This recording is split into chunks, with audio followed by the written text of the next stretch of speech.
Hey guys, Andy here. Feels like a while since I've done an actual sort of phone unboxing or phone review. Wasn't that long ago. I guess the OnePlus 7 Pro, about a month or so back, which is still my my daily device, having taken over from the Huawei Mate 20 Pro. But I saw a lot of talk about the Redmi K20 Pro, which is what we have here today. The talk was kind of along the lines of that it's the next version of the Pocophone, really. I mean, it's not technically, but people are saying kind of that's effectively what it is. So it's a top-end, high-end specs Xiaomi device. Cost me £410 from Wonder Mobile, which I've never used before, but seemed a reasonable service. £410 included the shipping. I've not had to pay any import taxes.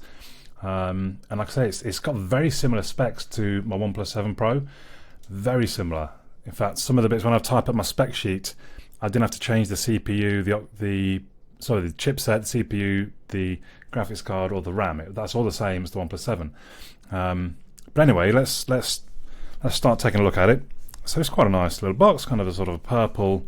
I don't know why there's two different purples. It would have been nicer if they were matching purples. As you can see, I've got the 8 gig, 128 gig of storage version. So it's half the storage of my OnePlus 7 Pro, but my OnePlus 7 Pro was like £700, I think. So that's quite nice. I don't know, I like purple, I suppose. Maybe that's... So Redmi, designed by Xiaomi. And some little chappy down the bottom there, look. There is the device. And it looks like in this we're going to have a... We can undo. There's a SIM ejection tool. Something. Okay. And a case, which is not uncommon with Xiaomi. I quite like the look of that. So the Redmi, see that along the sort of spine? Is that the spine?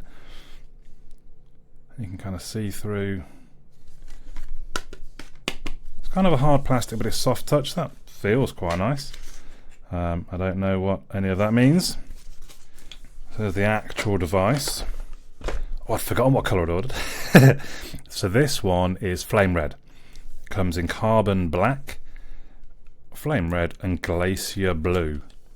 So that's just, I think that's saying, so I've got two SIMs, dual SIM.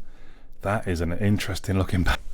Kind of hologrammatic in some ways along the edge there, but it's, again, if that is the spine, kind of a black, faded in black spine to it. You can see there the triple camera arrangement, which again is very similar to the OnePlus 7 Pro. So this clearly isn't the actual global version. I don't think there's a global version of the Pro. You can get the Redmi K20, which I think is basically the Mi 9. Someone will correct me in the comments. I should have checked it properly, perhaps. We've got the speaker down the bottom. That looks like it's the SIM tray. USB Type-C charging port, as you'd kind of expect in this day and age. Nothing down the left side of the device, which means we've got the power and the volume, and on the top, yep, a headphone jack. And there is the pop-up camera, again, like the OnePlus 7 Pro. I'll try and stop saying how it's like the OnePlus 7 Pro. So you can see there is no notch. That does look quite nice with the red screen matching the kind of the flame red. That's really quite pretty. Let's just pop that aside for a second. I felt a bit slight vibration there aside, which is not a great thing. Okay, so we're just looking at the sort of charging brick and the cable, so not really anything further. Let's just try the case on before I forget, because I probably will. Well, that feels a very snug fit. The cutout looks to be perfectly lined up. Buttons are no problem. First thoughts on that screen, it does look very nice. It looks one of them ones kind of up close, floating on the glass almost. Let's just take the case back off again for the moment. What else to know? So the hardware, I mean, I've kind of given you some hints already. It's the Snapdragon 855, which is a 7nm chipset. It's got an octa-core CPU. It's got the Adreno 640. It's got 8 gig of RAM, and this one has 128 gig of storage. I believe you can get it with 256. I didn't check how much they were. It does have NFC. It does have a 3.5mm headphone jack. It doesn't have an SD card slot. It doesn't have a waterproof rating. And I don't know, unlike OnePlus, who basically said, yeah, we just want to pay for the IP rating, it is waterproof. I don't know about this one. I wouldn't necessarily risk it. I guess obviously, but it doesn't have the UFS file system, UFS 3.0, like the OnePlus 7 Pro. And I think it's only a mono speaker down the bottom, which, well, we'll see. We'll see what it sounds like, I suppose. The screen, as I said, I think that looks really nice. It is Super AMOLED, 6.39 inches, 1080, oopsie daisy, 1080 by 2340, so that's a 19.5 by 9 ratio, and about 403 pixels per inch. And I think that it does look very nice, very nice. As we've seen, there is no notch. Let's just see the camera. Ultra, okay, right. Yeah, remember phone. So it's saying try the ultra wide angle, fine. So there is. But first of all, I want to just see. Oh, we got a little boom, boom, boom, boom. Oh, do you see how that lights up as well? Oh, that's quite sweet. Let's take a quick selfie picture. Hey! Seems quite quick. Just going to take a snap of my. Again, seemed pretty quick to me. There's the ultra wide. And then we've got a 2x zoom. One of each.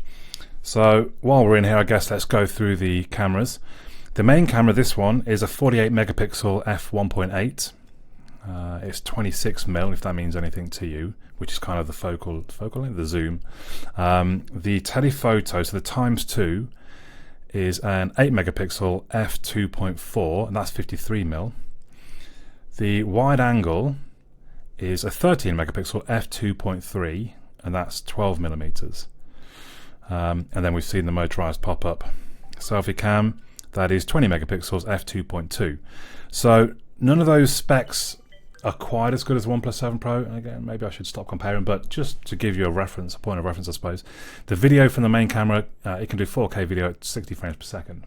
I'm not sure about the electronic image stabilization or optical. I don't think it's got optical, but I don't know about electronic. We'll see. You know, obviously this is the unboxing and a bit of a first look. Watch the review and I will have all the actual facts and details in that video. So where did I get to? Did I mention the... Yeah, so I got to about the no notch and then got sort of taken away into the camera. It's got Corning Gorilla Glass 5 and it's an HDR screen and it says it has an in-screen fingerprint sensor.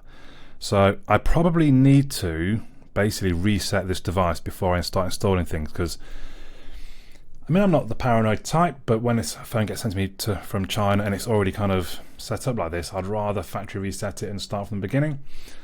So I should probably do that. Let me just quickly check what else we might want to mention. So software, it is Android 9.0, MIUI 10, which to be fair is getting a lot nicer. And I'm going to use this as my main device. A lot of people, I don't know how they do reviews, but apparently that's a feature that I use it as my actual main device. I'm going to. And it's normally the software that puts me off Xiaomi devices, but I can't lie, MIUI 10 is looking a lot nicer. So we'll see how I get on with that. The battery, I don't think I've mentioned just yet, like another phone I could mention.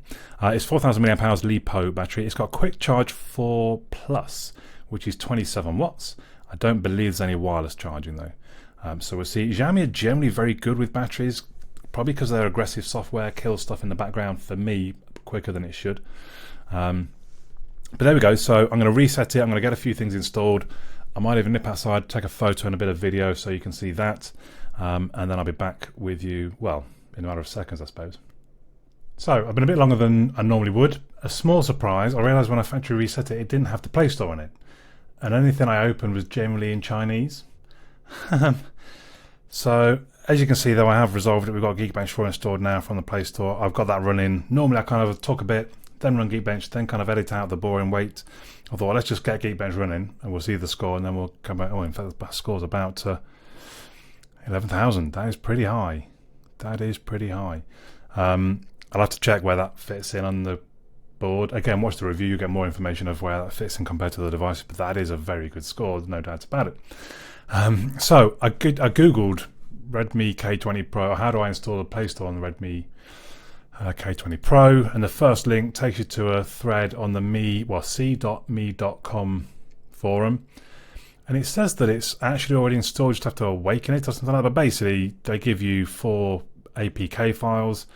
I copied them onto the phone. I ran each one after the other, and everything seems to be fine. I've updated various apps. It wants me to update all the built-in apps through the Mi Store, and I've not bothered doing that just yet. I have been outside, done a little bit of video, took some photos. The video, I mean, it's very early days. It looks pretty good, I'd say. The camera seems to be all right. Tried a portrait photo again. Looks okay. For more detail about kind of how the camera performs, wait for the review. I just wanted to give you a quick sort of, this is what it is, just so you've got a rough idea. And I've got to say, so far, so I've set did I show you the fingerprint sensor? I've got that set up on my thumb. Oh, I haven't said that. Honestly, I think that might be the first time I've had it fail on me, and I did go in a little bit high. Generally, it seems pretty fast and reliable. I'm also quite pleased because it's got an always-on display. I don't know why the OnePlus 7 Pro doesn't allow that. It really actually quite bugs me. I need to fix the time, obviously. It's saying, I think that's like the time in China or something, I guess. But that'll be somewhere in the settings. It's a little weird. I can't access settings from the drop down. So I can access lots of things, but not settings. So I have to use, that just seems a bit odd to me. There we go, I think. And now the time is correct. There we go, 12:20. I've also turned on, as you might have noticed, the gestures. So you swiping from the side to go back either side, or from the bottom to go home, and that generally seems to work quite well. Long rides are commonplace in cycling, and it's easy to see why. You get an amazing sense of achievement. You get to go to places that you might not have seen before, and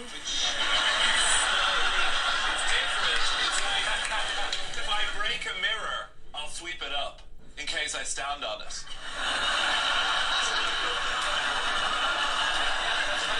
You know, I use superstition.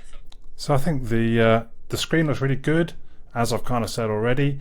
The speaker, average. We'll see. Obviously, I've got my decibel meter, so I'll give it a sound test for the actual review.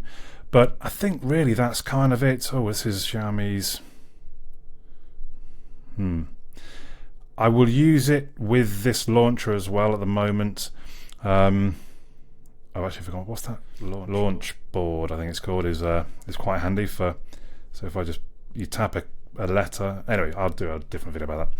Have a look if you like the idea of finding your apps a bit easier when there's not actually an app drawer.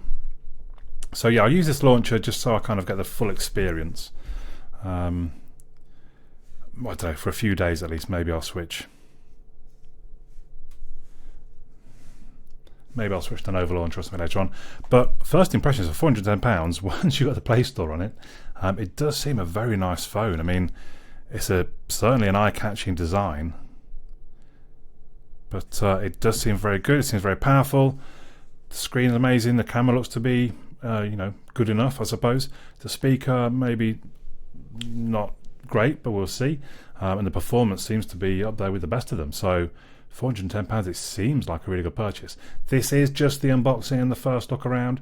If you want to know more detail, wait kind of a week or so, or it might already be there if you're watching this sometime later on. But the review is probably the one that you want to watch.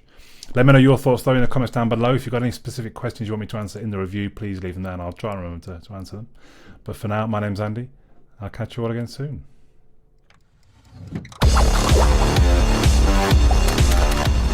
Well done, and thank you for making it to the end of the video. Hopefully you enjoyed it. If you did, you might want to click the little fellow that should hopefully appear about here to subscribe.